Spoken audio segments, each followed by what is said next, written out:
Assalamualaikum warahmatullahi wabarakatuh. Sampurasun, jumpa lagi dengan Balai Hideung Channel. Salam bahagia. Kami doakan semoga keberkahan rejeki selalu menyertai Anda. Kesehatan jiwa raga selalu terpatri dalam jiwa dan raga Anda. Dan tentunya, semoga kita semua selalu ada dalam lindungan dan ridhonya. Amin amin ya robbal alamin. Baiklah. Seperti biasanya pada kesempatan kali ini, izinkan kami berbagi sebuah informasi sejarah bangsa. Sejarah dari masa ke masa yang terjadi di Nusantara, Negara Kesatuan Republik Indonesia yang kita cintai ini. Tetapi sebelum berlanjut, kami berharap demi berkembangnya channel ini agar Anda subscribe, like, komentar dan share video-video kami. Terima kasih karena ini semua gratis dan mudah-mudahan sahabat semua dimudahkan dalam segala hajatnya. Amin. Oke, kali ini kami akan mengupas sejarah dari Kabupaten Tasikmalaya. Kabupaten Tasikmalaya adalah sebuah kabupaten yang berada di Provinsi Jawa Barat, Indonesia. Berikut adalah profil singkat dari Kabupaten Tasikmalaya. 1. Lokasi, Kabupaten Tasikmalaya terletak di tenggara daerah Parahyangan, Provinsi Jawa Barat. Kabupaten ini berbatasan langsung dengan Kabupaten Majalengka dan Kota Tasikmalaya di sebelah utara, Samudra Hindia di sebelah selatan, Kabupaten Ciamis dan Kabupaten Pangandaran di sebelah timur, dan Kabupaten Garut di sebelah barat. 2. Ibu kota Kabupaten Tasikmalaya terletak di Kecamatan Singaparna. 3. Wilayah, sebagian besar wilayah Kabupaten Tasikmalaya merupakan daerah hijau, terutama sektor pertanian dan kehutanan. 4. Penduduk, mayoritas penduduk Kabupaten Tasikmalaya bekerja sebagai petani. 5. Produk unggulan, Kabupaten Tasikmalaya terkenal akan produksi kerajinan dan salak. Selain itu, tutuk oncom adalah makanan khas dari daerah ini.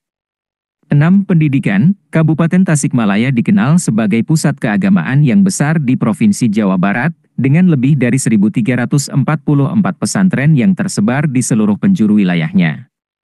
7. Bahasa yang digunakan di Kabupaten Tasikmalaya adalah bahasa Sunda dan bahasa Indonesia.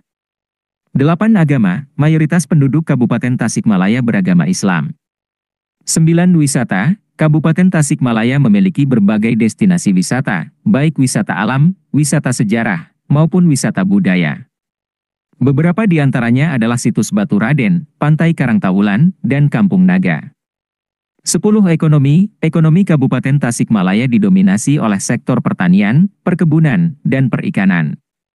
Selain itu, sektor industri kerajinan juga cukup berkembang di daerah ini. Kabupaten ini memiliki kekayaan alam, budaya, dan sejarah yang membuatnya menjadi salah satu kabupaten yang penting di Provinsi Jawa Barat. Asal-usul Kabupaten Tasikmalaya. Tasikmalaya dijuluki Sang Mutiara dari Priangan Timur. Kota ini memiliki sejarah panjang di balik berdirinya daerah yang berada di bagian barat Pulau Jawa ini. Lantas bagaimana kisahnya? Berikut sejarah dan asal-usul Tasikmalaya yang menarik untuk diulas. Sejarah Tasikmalaya. Pada abad ke-7 hingga abad ke-12, di wilayah Kabupaten Tasikmalaya, terdapat pemerintahan kebataraan dengan pusat di sekitar Galunggung. Batara yang memerintah pada masa tersebut adalah Sang Batara Semplakwaja, Batara Kuncung Putih, Batara Kawindu, Batara Wastuhayu, dan Batari Hyang. Pada tanggal 21 Agustus 1111, Kerajaan Galunggung didirikan dengan penguasa pertamanya bernama Batari Hyang. Ajaran Sang Hyang Siksa-Kandang Karesian dikenal dari Batari Hyang dan masih dijadikan ajaran resmi pada masa Prabu Siliwangi. Kerajaan Galunggung bertahan hingga 6 raja berikutnya yang merupakan keturunan Batari Hyang. Selanjutnya, terjadi perubahan pemerintahan di Sukakerta dengan ibu kota di Dayeuh Tengah, yang merupakan daerah bawahan dari Kerajaan Pajajaran. Selama masa pemerintahan Prabu Surawisesa, Kerajaan Pajajaran mulai terdesak oleh gerakan kerajaan Islam yang dipelopori oleh Cirebon dan Demak. Hingga akhirnya, terjadi pergolakan di wilayah Priangan pada awal abad ke-17 Masehi. Wirawangsa dari Sukakerta diangkat menjadi Bupati Daerah Sukapura atas jasanya membasmi pemberontakan. Akibatnya, ibu kota negeri Sukapura dipindahkan beberapa kali seiring peristiwa sejarah dan perkembangan wilayah. Pada akhirnya di tahun 1913, Kabupaten Sukapura berganti nama menjadi Kabupaten Tasikmalaya, dengan tanggal 21 Agustus 1111 Masehi dijadikan Hari Jadi Tasikmalaya. Hal ini disahkan berdasarkan prasasti Geger Hanjuang sebagai tanda upacara penahbisan Batari yang sebagai penguasa di Galunggung. Asal-usul Tasikmalaya. Terdapat dua penafsiran mengenai asal-usul nama Tasikmalaya. Pada versi pertama, nama ini berasal dari bahasa Sunda dengan penggabungan kata, keusik, yang artinya pasir dan nglayah, yang artinya tersebar luas. Oleh karena itu, secara umum, Tasikmalaya diartikan sebagai daerah dengan pasir yang tersebar luas. Pendapat ini terkait dengan letusan Gunung Galunggung pada tahun 1822 yang sangat mempengaruhi Kabupaten Sukapura. Waktu letusan terjadi, banyak pasir yang menutupi Sukapura. Sehingga daerah tersebut disebut Keusik Ngalayah, dan akhirnya dikenal sebagai Tasikmalaya. Versi lainnya menjelaskan bahwa asal-usul nama Tasikmalaya berasal dari kata tasik, yang berarti laut, telaga, atau air yang mengisi wilayah, dan Malaya, yang berarti rangkaian gunung-gunung. Oleh karena itu, Tasikmalaya dapat dimaknai sebagai daerah dengan gunung-gunung yang berlimpah seperti air laut. Pendapat ini juga mencatat bahwa letusan gunung membentuk jurang-jurang curam dan membentuk formasi menyerupai sepatu kuda mengarah ke timur Gunung Galunggung. Kabupaten Tasikmalaya memiliki potensi sumber daya alam yang limpah, mulai dari pegunungan, perkebunan, wisata alam, dan pantai. Terdiri dari 39 kecamatan.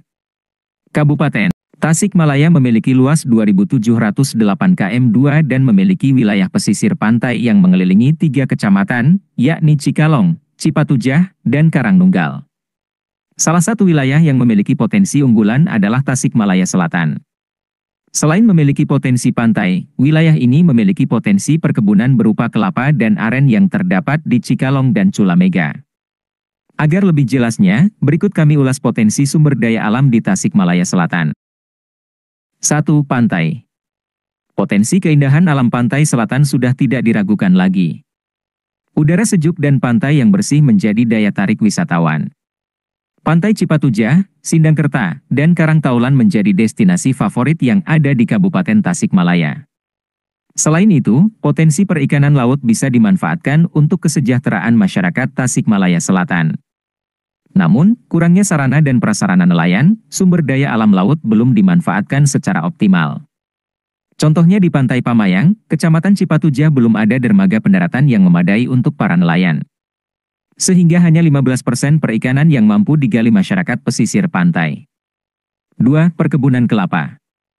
Jika kamu pergi ke Pantai Karangtaulan, di sepanjang pesisir pantai terbentang perkebunan kelapa seluas 11.402 hektar. Komoditas perkebunan ini bisa dimanfaatkan untuk kesejahteraan masyarakat melalui peningkatan produksi. Misalnya minyak kelapa.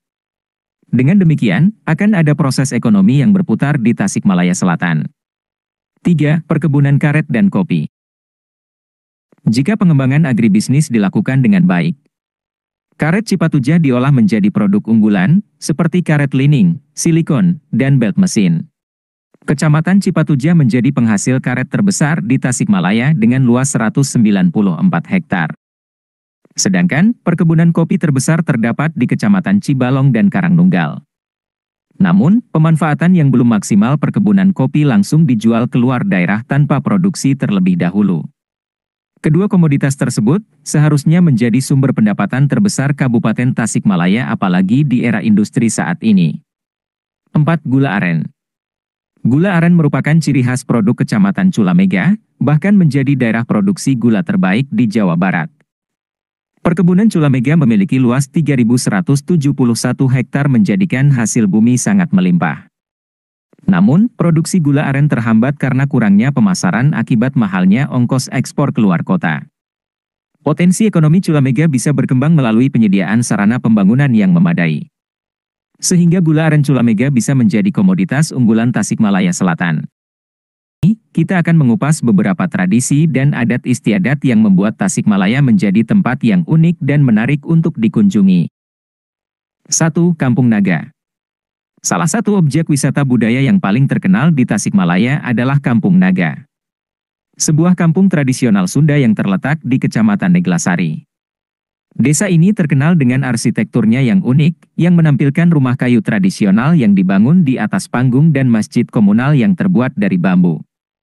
Penduduk desa masih mempraktikkan cara hidup tradisional mereka, yang meliputi bertani, menenun, dan membuat kerajinan tangan. 2. Ngubek Balong. Tradisi unik lainnya di Tasikmalaya adalah ngubek balong, sebuah ritual yang dilakukan masyarakat setempat untuk memperingati hari jadi organisasi Tasik Sarakan Kuring. Ritual tersebut berupa pembersihan kolam atau sumur yang dipercaya membawa keberuntungan dan kemakmuran bagi masyarakat. Acara yang biasanya diadakan pada bulan Maret ini dihadiri oleh ratusan orang yang datang untuk menyaksikan ritual tersebut dan mengikuti kemeriahan. 3. Tradisi Ramadan. Ramadan adalah acara keagamaan yang penting di Indonesia, tidak terkecuali Tasikmalaya. Salah satu tradisi yang paling populer di bulan Ramadan adalah ngubiak balong, yang mirip dengan ritual yang dilakukan oleh organisasi Tasakur. Dalam acara ini, masyarakat berkumpul untuk membersihkan kolam atau sumur, yang kemudian digunakan untuk berbuka puasa selama Ramadan. Acara ini biasanya diiringi dengan pertunjukan musik dan tarian tradisional, menjadikannya acara yang meriah dan menggembirakan. Tasikmalaya adalah kota yang kaya akan budaya dan tradisi, serta banyak adat istiadat dan praktik unik yang menjadikannya tempat yang menarik untuk dikunjungi.